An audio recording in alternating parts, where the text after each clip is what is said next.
The Warrior in 5 minutes. Among all its offensive cleaves and butchery axe swings, the Warrior has a lot of self-healing potential, especially in Shadowbringers. It can be seen as the Blood Death Knight of this expansion, literally being able to heal itself throughout the whole expert dungeon, and that completely without assistance.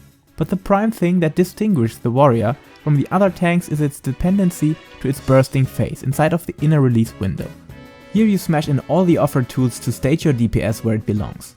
Gear-wise, the Warrior goes full critical hit, while not sacrificing too many item levels and weapon damage of course, and after that, due to its inner release window, the Warrior favors determination over direct hit, unlike the other tanks.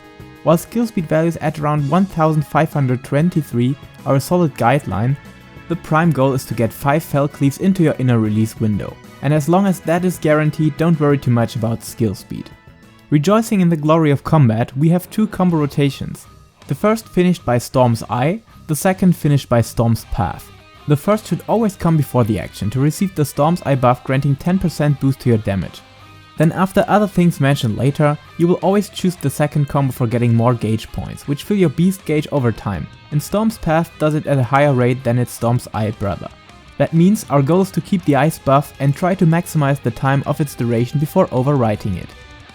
With that in mind, we're coming to the Beast Gauge, which also works as a resource for attacks like Steel Cyclone turning to Decimate on level 60 for AoE situations, and Inner Beast turning to Fell Cleave at level 54 for single target devastations.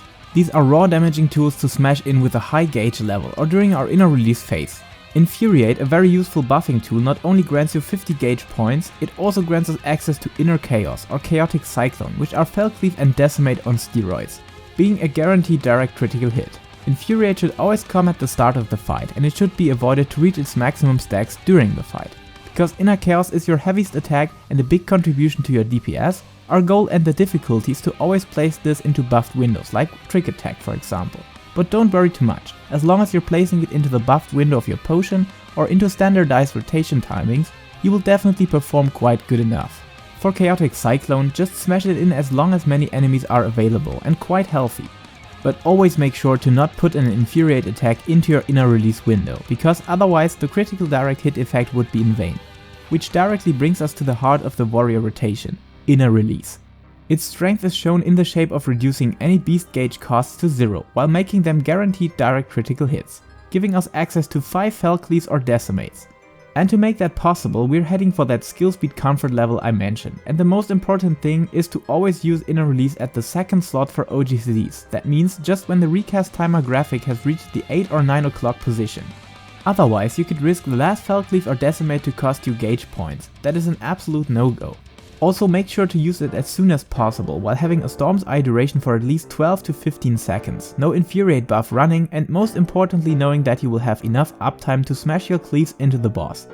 Then you can start inner release at the 8 or 9 o'clock position of the recast timer.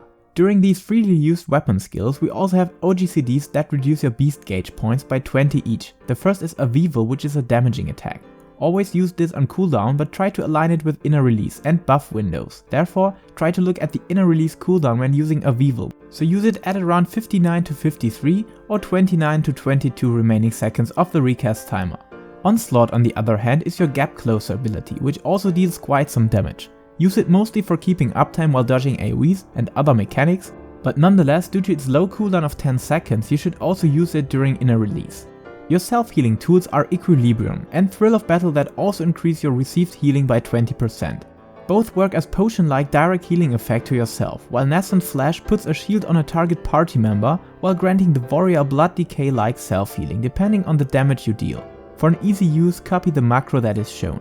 Your defensives that are raw damage mitigations in the form of Vengeance and Raw Intuition are quite straightforward again. Vengeance grants you 30% decreased incoming damage, while also counterattacking hits of your enemies, which can also grant a nice boost to your DPS in big group pulls.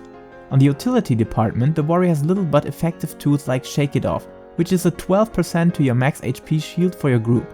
That effect can be increased when having other defensive running by consuming them.